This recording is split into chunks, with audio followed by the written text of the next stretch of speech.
All right, you guys, welcome back in. We got another One Piece video here today. If you're wondering why my eyes are slightly red, no, it's not because I've been smoking, it's because I'm really tired. But alas, here we are for the post-game show for chapter 1157. If this is your first time here, how this works is that I like to go through the comment section of the most recent chapters video and just see what everybody's talking about. What are the hot takes? What are the opinions? What are the theories? We're here to find all that out together. So with that being said, let's get into it. All right. First comment is from me. So yes, the last video I uploaded on this channel was a live reaction to the dialogue of the chapter. That's something I really haven't done at any point. It's weird because since I do spoilers, I can't exactly do a fresh reaction to the chapter, but I figured that since I didn't really look at the images yet, and because I didn't read any of the dialogue minus the brief spoilers, then I could kind of get away with it this one time. But don't expect those too often, because the only reason we were able to do it this time around is because the spoilers dropped on a Monday, and then the chapter came out on Tuesday, so it was a really odd time, but we're here for whatever happens, brother. Since Oda has been striking us with amazing One Piece chapters, it's time to talk about another strike. Marvel Strike Force. Marvel Strike Force is a free mobile squad RPG that allows you to battle with your favorite team of superheroes and supervillains in a fight to save the universe against threats like Doctor Doom and Apocalypse. It's all about powering up your favorite characters, completing missions, unlocking gear, and beating other players in PvP modes like Alliance Wars and Arena. By using my link in the description or by scanning my QR code, you can download the game for free on mobile or PC.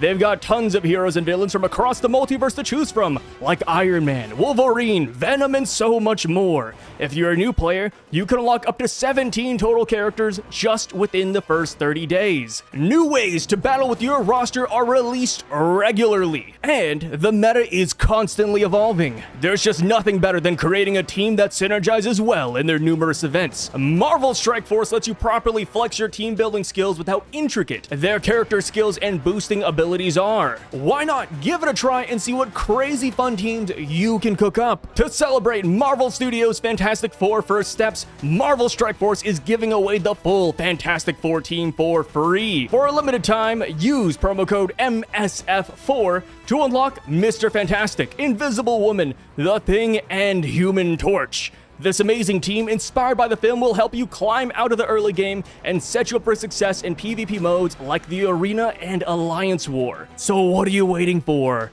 Have some fun and climb the leaderboards with me. The MSF4 promo code will be available until September 30th, 2025. Don't forget to use my link or QR code to download the game. Thank you, Marvel Strike Force, for sponsoring today's video. So now, the first official comment we have: everyone who ragged on Roger for having hard eyes better keep that same energy for Rocks. Bro had his tongue out and all. Not just Rocks, dude. Pretty much all the guys from the Rocks Pirates are certified gooners. And honestly, yeah, I'm keeping the exact same energy I had for Roger with Rocks and his crew. And that energy was neutral. You know, when it comes to Goon D Roger, you know, Rocks D Goon, the Golden Gooner Shakky, Edward New Goon, and all these other guys, I am pretty neutral on it. I don't hate it when these guys goon and simp. I think it's funny. You know, I genuinely do think it's a pretty comedic relief. I'm not positive on it. I'm not negative on it. It doesn't really change my perspective on a character. But I do gotta say, now that we know that Shakky was the reason for God Valley and that their goonery was so high, so top tier, that they were willing to go to war for her, I see this now as a positive. The hard eyes are a positive, because it's one thing to hard eyes a girl and then just go about your day, right? You hard eyes a girl, but when push comes to shove, you're just like, it's whatever, it's just a girl. It's different now, in my opinion, because they're willing to go to these lengths for her. They're willing to fight for her and to save her from slavery. So I definitely think Roger, definitely a positive now. And same with Rocks' crew. It's all a positive across the board. And that's why for Sanji, whenever Sanji, you know, simps or goons out for a girl, I don't hold it against him. Because I know that Sanji would literally die to save Nami, to save Robin, to save Bonnie, etc. And I love that. So seeing that these guys are on the same level as that, I think is a massive bonus. And I think that does work pretty well for their character too. So now, the next comment says... Sorry. The Goon Valley flashback is better than anything I could come up with. I'm pleased with this reveal. It is hilarious. Yes. And the best part about this too is that this has been foreshadowed for a while now, right? This isn't like something Oda pulled out of his pocket and said, oh, let me surprise the community today. No, no, no. This has been built up ever since Subodhi, and go back to volume 90. He refers to volume 40 where somebody's like, hey, you know, Shakky says this weird line in the past. Does this have anything to do with Rocksteady Xebec? And that was 7 years ago. And then volume 40 was like an entire decade before that even. So yeah, Oda has been planning this for quite some time. He always knew that Shakky was going to be the freaking treasure. And it's just so crazy to think that out of everybody, she ends up with Rayleigh. I mean, Rayleigh, that is massive for Rayleigh. But it's just funny thinking about like, oh, she could have got with Whitebeard, Kaido possibly, Roger, Scopper, etc. Right? We could just list off all the guys that we've seen thus far as potential Shakky husband candidates.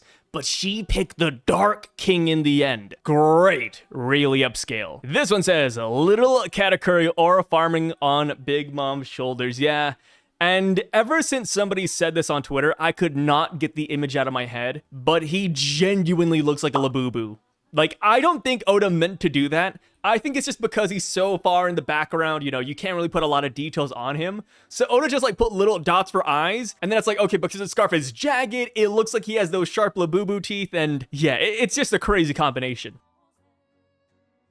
Stussy says, I'm popular, you know. Chad Beard, world's strongest man, develops world's strongest liver at Shakky's bar. Yeah, brother, that's just the thing. You know, that is just the thing. Whitebeard and Roger, they had great girls who were willing to go out of their way for him. But these guys, they're men that know exactly what they want. They're not willing to bend on their principle and their tastes. And I respect it. Right? People are saying that Roger should have just got with Gloriosa.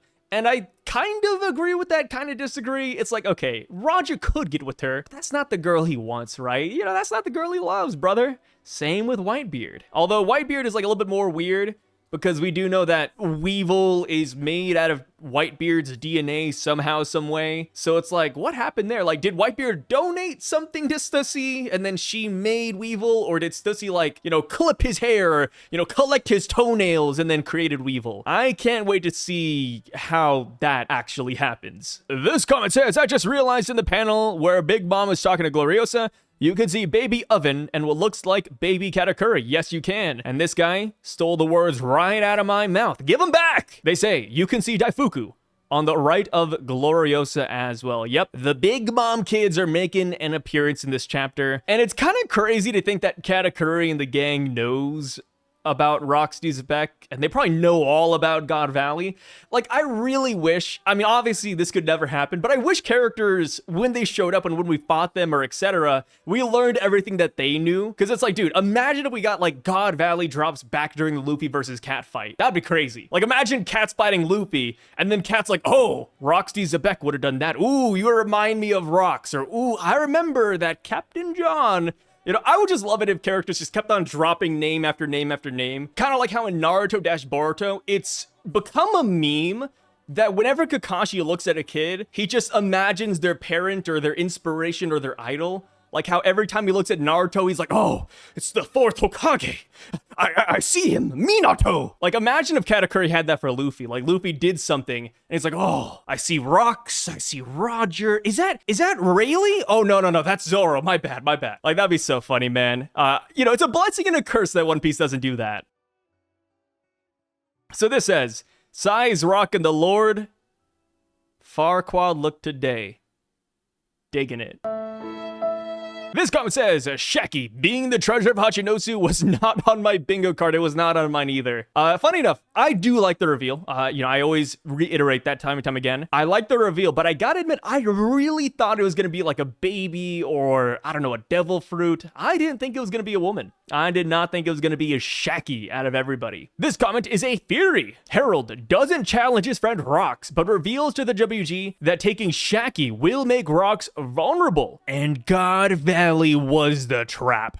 2-1 since it aligns with the God Knights being on the island to support if necessary. But since Ginny leaked info, it turned into all-out chaos, and the WG prioritized taking out Rox while the infiltrating pirates and slaves escaped and took powerful devil fruits. This mistake ended in the erasure of God Valley and Rox from history, so no one could ever know this misstep as history. Additionally, Harald regrets that betrayal after hearing of Rox's death. The WG screws him over and doesn't grant Elbaf kingdomship, and King Harald rips out his horns as a memorial to the result of these two failures. Okay, good theory. I like this. You know, this was my main problem right here. Just, okay, Harald sells Shakky out.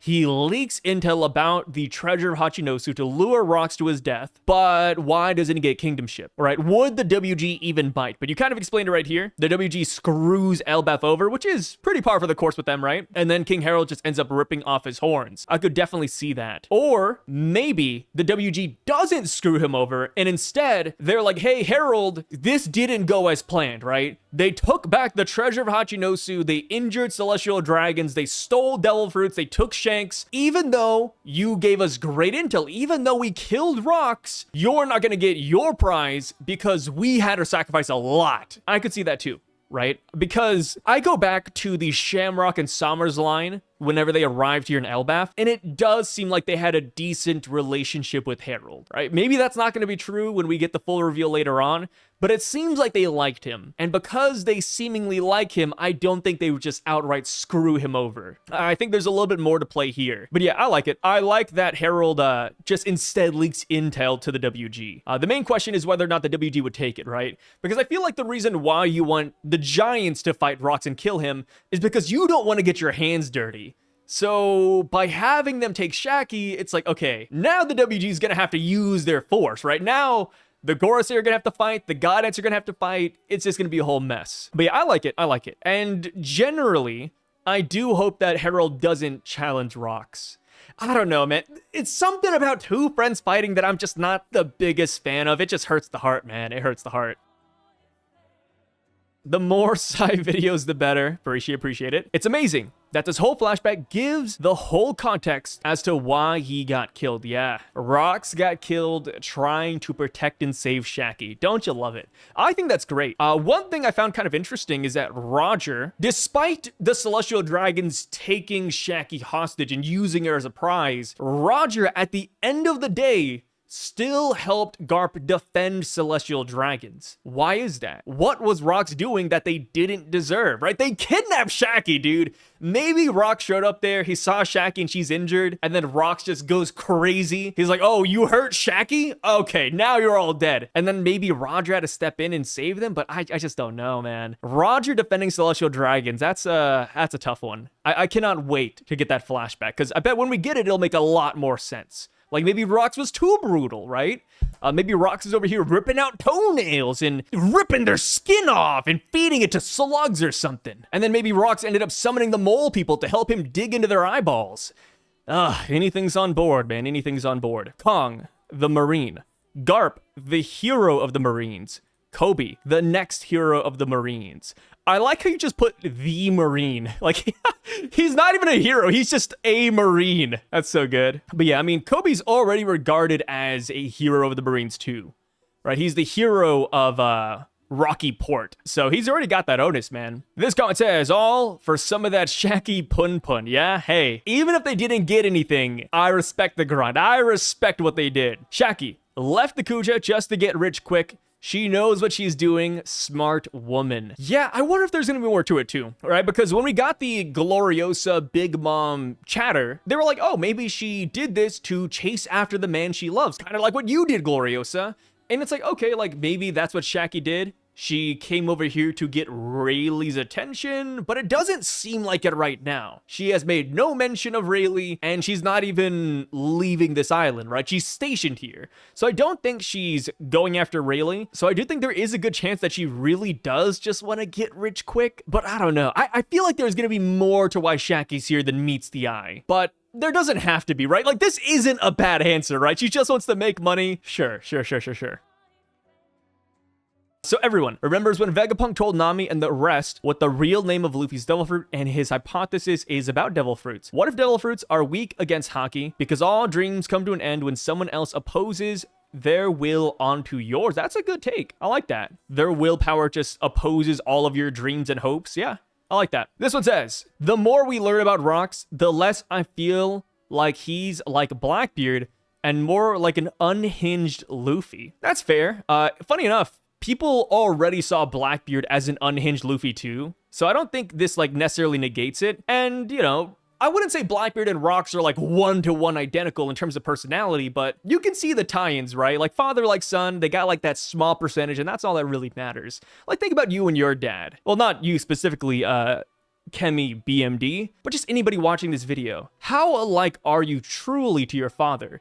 Like me personally, I'm like maybe 30% like my dad. Yeah. Because my dad was dude, I don't know, man. Anyways, this one says, with the treasure reveal, God Valley just became a lot more hilarious. Yes, it did. And I am curious to see what celestial dragon specifically wanted Shakky. Like with Genie, for example, she caught the eye of a certain celestial dragon. I'm assuming it's gonna be a Holy Knight, maybe Garling or etc. So I wonder if we'll get the Holy Knight reveal to who Shakky caught the eye of too. Like, maybe that's gonna be another Holy Knight we learn of. Maybe it's... No, I was gonna say Shamrock, but he's like a baby right now. No. Not Shamrock. So maybe it's another Garling victim. Because Celestial Dragons have more than one wife, right? Whoever took Ginny in made Ginny his 8th wife. So yeah, maybe it could be Garling. You know, he's just having all these treasures and hotties by his side. But hopefully we see them soon. Because I do think it's ridiculous that they were able to kidnap Shakky while she was stationed at Hachinosu. Like, brother, she is in...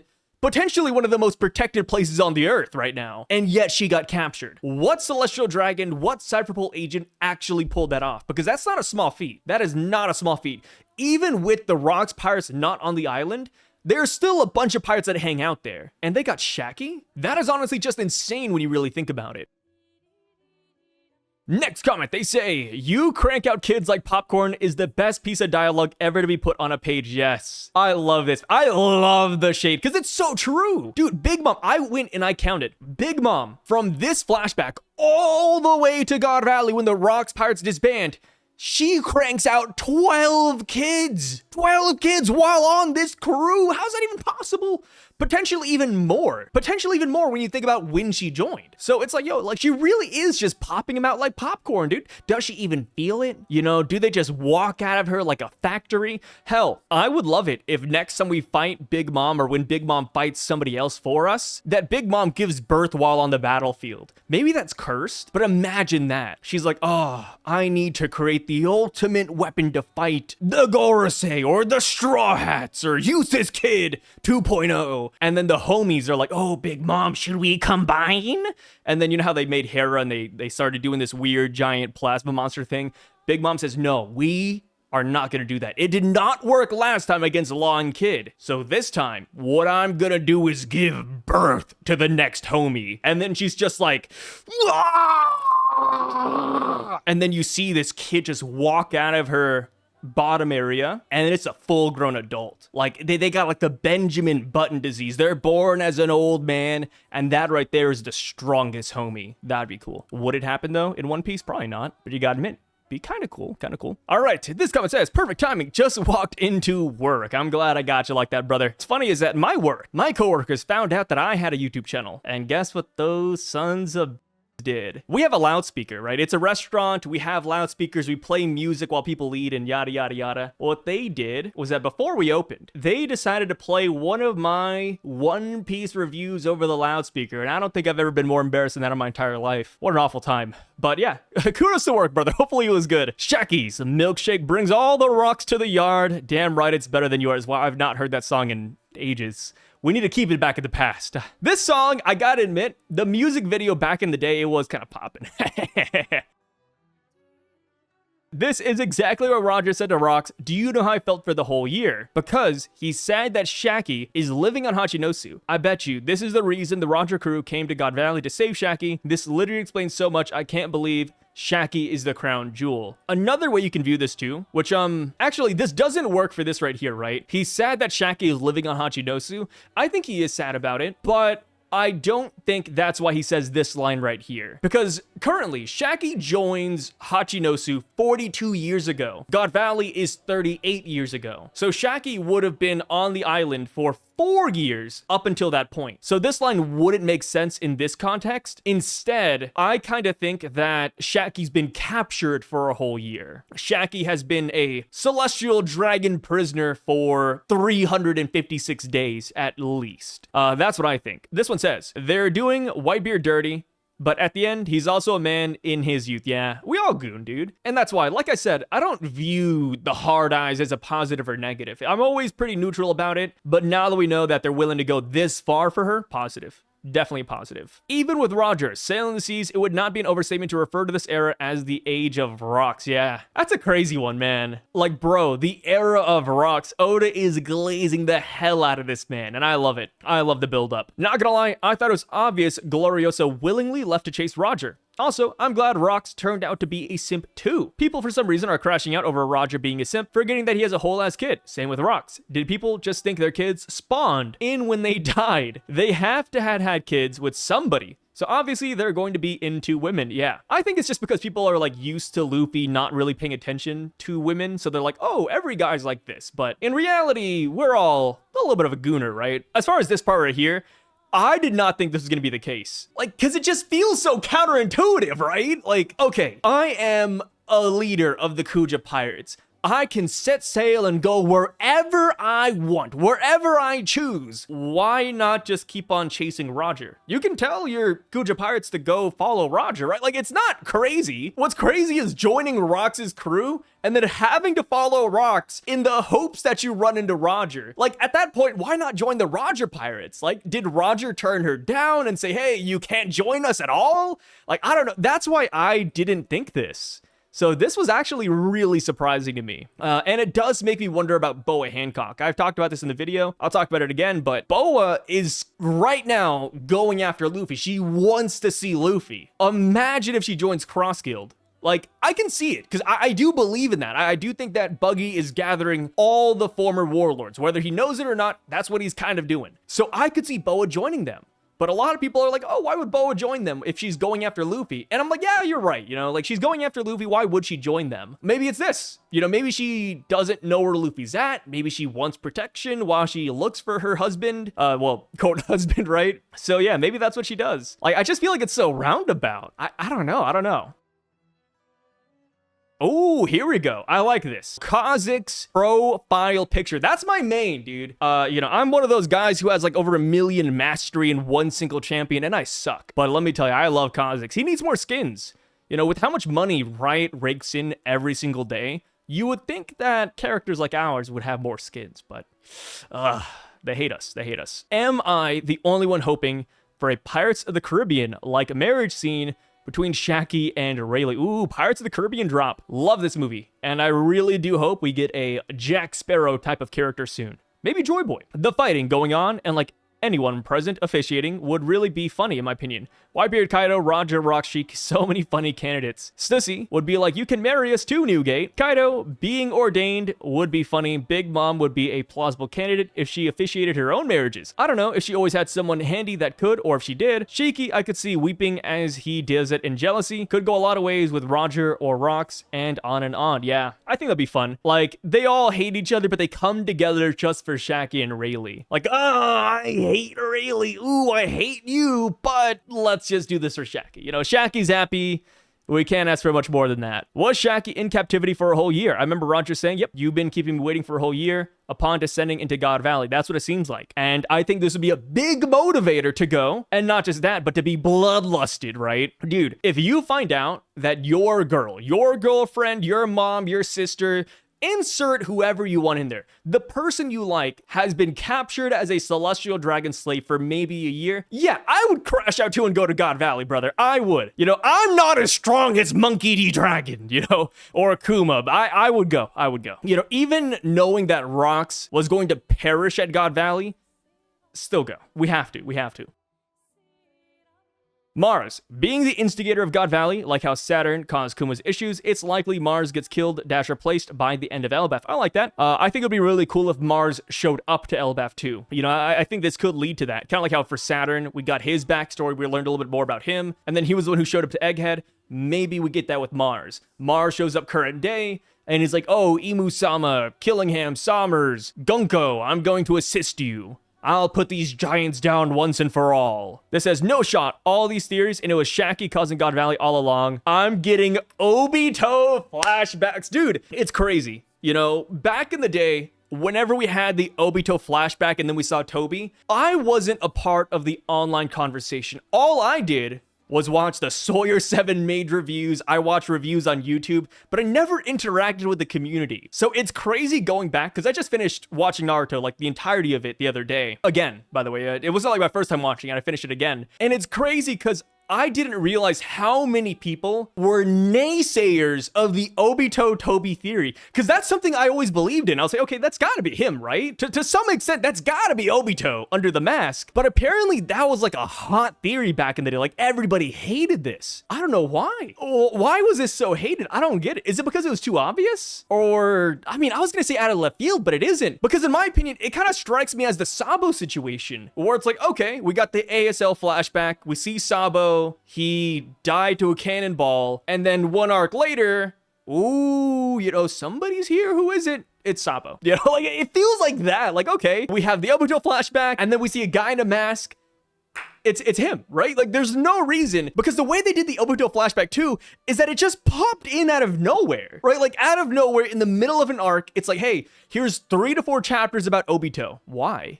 Like, why is this so random? So yeah, that was crazy. I feel like I got like hit with the mandala effect right there. I didn't realize how many people hated this. And now leaving this comment, all I have to say is that I appreciate you, brother. I wanted to go on that little rant, so I'm glad somebody brought this up. Kind of random you brought up Obito here, but WWWE. Was about to say, just seen the TCB chapter drop, then you added it that it dropped while recording. Good stuff as always, Sai. Thank you for your analysis - reaction. Dude, the past couple of days for spoilers have been so weird. You know, first up, Monday spoilers, pretty rare. It happens every now and then, pretty rare. And then, like I said, the chapter dropped Tuesday. And that's while I was filming like the whole thing about, oh, like here's what Redon said about the chapter, right? Here's his hints or gifs on Twitter. And then that is when the raw images dropped. And then I'm like, okay, like let me just do a reaction to, you know, Willa Marco's translations over on Twitter too. Let me see what the whole chapter is about. And then while I was recording that, like you said, TCB dropped the chapter. I'm like, okay, I'm just always behind now, right? Like I'm just running late. And then even this video is running a little bit late when you really think about it as well, but it'd be like that. And all I have to say coming off of that is thank you guys for watching. Truly, from the bottom of my heart, I do mean that, because I thought about it. I was like, man, should I even post this video? Like I'm genuinely like 5 hours late to the party. And I was like, nobody's gonna watch this. The chapter's out. But a lot of people did show up for this video, and it really means a lot, you know? I always wanted to be background noise, because that's what I do with YouTube, right? Whenever I hop on YouTube, I throw on one of my favorite YouTubers, not necessarily because I care about the content. I do though, I do, but it's mainly just to have something there and to know that people really appreciate like the breakdowns and the talking and the yapping. It's like, dude, that's awesome. So yes, thank you guys for being here. Not the end of the video, by the way. We're still going to go on for a little bit more, but thank you guys. Thank you guys. I love how on the cover page, Yamato and Cho are paying respects to that hero guy, and in the background, we have Kaido, the snowman that Ulti builds, and it's just silently - menacingly watching that happen. Yeah, I feel like that's a hint to who this is. I do. Because you gotta imagine how foul that is, right? Like, Kaido killed this guy so hard that the body isn't even there. Is that the case? We don't know yet. We don't exactly know the nitty-gritty details to this whole situation, but that is what we heard of in this chapter, right? Kaido just obliterated this guy out of existence. And then here comes Ulti in page 1, building a snowman of this person's killer. It's like, okay, there's gotta be some reasoning, some hint. I bet that Ulti in page 1 knows whose gravesite this is. 100% they know. And I'm just curious, when will Oda drop the name? Because this is, unironically, the most talked about the Yamato cover page story has ever been, right? At first, people were going wild, like, oh my god, Yamato, finally! I was one of those guys. You know, I was excited Yamato was getting her story fleshed out, and then here we are like a year and a half later, and it's like, well, it's been okay. You know, it wasn't amazing, wasn't bad, but now we have like a genuine mystery on our hands, and I'm loving it again. I'm loving it again. I've noticed Shakky being referenced as the crown jewel, which is also mentioned in Kuma's God Valley flashback. Is it safe to assume that Shakky was kidnapped by the Celestial Dragons? Yes, it is. I do think that's what happened. Either kidnapped by Celestial Dragons, maybe a high-ranking Marine officer, maybe even Cypherpole, right? Cypherpole in this chapter kidnapped people from an unaffiliated nation. Maybe that is what they did with Shakky. You know, they simply came by and they took. This comment says they missed the baby Katakuri and baby Oven. They did. They did. All good though. We got it in the full chapter. This one says, hey man, I've been really enjoying One Piece with you. I even became a member just to see your first reactions. 3 things I really like from this chapter. Thank you, brother. First off, 1. Goon Piece is real. I really like how Oda is turning top tier legends who seem perfect into actual humans with emotions. Same. That is what I really enjoy about this. 2. Shiki is hilarious. He's actually so funny, man. Yes, now that I have the chapter, I loved seeing Shiki's reaction. The whole thing where he drops the bomb and then he hits you with like the freaking, you know, e-girl tee-hee pose. Like, tee-hee, you survived, ha! I was so worried for you guys. It's like, okay, that's hilarious, man. Shiki is goated. Garp is also so goated. He was reforming the Marines since 40 years ago, and he didn't listen to Celestial Dragons even then. Truly a legend, yes. Unfortunately, it doesn't look like Garp made too much progress when it comes to reform.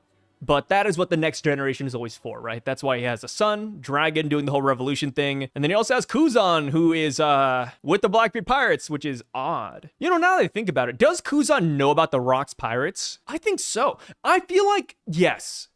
Garp, knowing his relationship to Kuzan and how close they were, I would like to imagine Garp told Kuzan all about Roxy Xebec.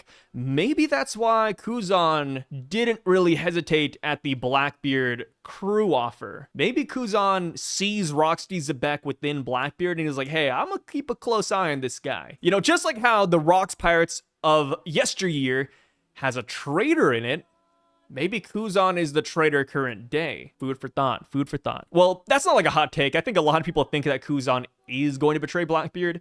And I might hold a poll on that, actually. I might hold a poll. This one say, Rox folded under zero pressure he did. I love it. You know, now that we have the chapter, I love seeing Rox just walk up like, hey, what are you guys doing over here? And then he walks in and he's like, ah, she's an angel. What the hell? It's so good. She's a spy for the Roger Pirates. That could be it. Funny enough, somebody posted a manga panel onto Twitter. Twitter, great place and horrible place for One Piece. Somebody posted a panel up there, and it was of Shakky saying that intel is golden, or intel is really important nowadays. And that's why she knew about Luffy, she knew about Kid, Law, and all those other supernovas who were gathering at Sabaody. So it's like, yeah, maybe even back then she had that same motif where she really cared about intel, and she was a spy for the Roger Pirates. It's always Luffy's grandpa, but never Dragon's dad. I know it's probably because Luffy is the main character, but I wish it would introduce him as Dragon's dad one of these days. That's so funny. I didn't even think about that. You're right. They could even put and, right? It could have been like Luffy's grandpa and Monkey D. Dragon's dad. But nope, just Luffy's grandpa. Maybe there's some deeper meaning there, but I don't know. I think it's just like a funny thing. So this one says, Rox's crew betraying each other? Maybe that mole was Silver Axe. His gangster pass and easy slip into the crew gives off undercover agent vibes. Oda wouldn't waste that setup. I think so too. You know, I was contemplating who the traitor would be, and I do lean towards Silver Axe and Don Marlone. Those are my 2 main picks right now. I think Stussy would be like 3rd place. But yeah, Silver Axe, Don Marlone, those are my top candidates for who the traitor is. Just the way they joined. I mean, hell, you could say that with everybody, right? But because Silver Axe joined willingly, it's like, yeah, maybe he had a bigger reason. And plus his rival is here. His rival's on the crew. Yeah, I'd want these guys turned in. And then, of course, like for Don Marlone and Barbell, Stussy, and all these other people, they were taken via Davy back fights. Right? Like, yeah, they're following Rocks because they have to. But deep down, they're probably like, hey, I want to do my own thing. Get me the hell out of here, y'all. This comment says, 1, they did more than Dragon for Ginny. That is true. You know, that is an undeniable fact. 2, the Amazons may want to be on opposite sides to their crushes so they can defeat them in combat and get them to submit. Oh, that's a good thought. Yeah, this is a pretty good thought right here. I like that. Yeah. Gloriosa joined the Rocks Pirates to beat Roger so that Roger would see how cool Gloriosa is, and then Roger would be fiending for her. And maybe Shakky for the same reason. That's kind of nice. That's kind of nice. Maybe that could give some onus to Boa joining Cross Guild. Like, oh, maybe if I beat Luffy's gang, or maybe if I help Buggy become higher in the pirate hierarchy. Sounds redundant, huh? Then Luffy will actually fall in love with me too. But then again, Boa already thinks that Luffy loves her, right? Because everything Luffy does, Boa's like, oh, it's because he loves me. He wants to get married? I knew it. So maybe Boa wouldn't have the same reaction. But yeah, as far as Dragon for Ginny, you know, I've seen all the takes out there like, they're a small group. You know, if Dragon were to go save Ginny, he would die. You know, if Kuma were to go save Ginny, they would all die. Like, yeah, I've seen those takes before. I'm not going to repeat my opinion on Dragon. I've never been high on Dragon from a personality standpoint. Character-wise, I bet he's going to get really good. I think he's going to be really OP. But I feel like Dragon's just one of those characters I'll never, like, see eye to eye. Which is fine, There's always a character like that, right? You know, going back to the Obito comment, people don't like Obito. And it's like, dude, I love Obito, man. You know, it's just a difference in opinion, all it is. The funniest love reaction is Xebec. His mouth is wide open, like in an O shape. That makes me laugh so much at how Oda could put funny scenes on the Rocks parts. Yes, I saw somebody do a 1-to-1. Apparently, he had Sanji do that exact same reaction whenever he showed back up to the Subodi archipelago. Or was it Fishman Island? But yeah, he had like his arms out like this, and he had his mouth in an O shape. And so, yo, he hit the Sanji pose, man. Xebec hit the Sanji pose. Bro, it's 8:39 p.m. in the Philippines, yeah? I post late, man. Sometimes I post late. Shakky trolling the crew is hilarious. Now, we need a post game before the full translations come out and a final no. We can't get too crazy with the post games, brother. Whitebeard is king. Crazy how Rocks was towards Shakky, and Gloriosa versus how Blackbeard is with Hancock. To be fair, Blackbeard did kind of drop the line that he would also fall for Boa Hancock's love powers. And that's why, you know, he had to go the yummy yummy route, right? Because I think Blackbeard also would have had the hard eyes. I mean, hell, his crew did. We know his crew did. But yes, with that being said though, guys, that is the end of today's video. We've been going on for about 40 plus minutes now, so I'm gonna call it there. Appreciate you guys one last time for joining me in this video and sticking all the way to the very end. I really freaking appreciate it. Also, shoutouts to Marvel Strike Force for sponsoring today's video. Don't typically take on sponsors on this channel or most of my channels, but sometimes I do just get hit with that right sponsor that I do enjoy. You guys have known this for now, but I only take sponsors from companies and products and games that I actually would play, and this is one of them. So major shouts to them, and you know, thank you guys for going through the ad and seeing that. I know it's always like shocking, like whoa, Psy sponsor, what the heck? I do you know, really appreciate it, and of course, like, they help keep the lights on, man. You know, sponsors are kind of cool. So thank you again, Marvel Strike Force. But yeah, that is it for today's video. I just want to throw out some self-plugs before we head out, though. Shoutouts to my Syvduck channel here on YouTube. That is where I post my gameplay clips from Twitch. And on Twitch, I stream there at Syvduck as well. I stream every other night, late at night. So if you want to check that out, just give me a follow over there. SYVDUCK. And I also have an anime reaction channel here on YouTube where I react to One Piece and any other anime that catches my eye. And that is at Somnus Reacts. If you can't spell any of those, the links are in the description down below, as well as the Marvel Strike Force URL, of course. I'll catch you guys later now. Soon, I'll be doing a prediction video, so make sure to drop your predictions down below. I'll make sure to put a comment there saying, hey, reply to this comment with your predictions. Make sure to drop them there, and then we'll go over them in the next video. Make sure to keep the predictions short, right? I love that you guys have these big theories for the next chapter, but I have a tiny, tiny box to put it in, so just one line is perfect. I'll catch you guys later. Signing out, brother.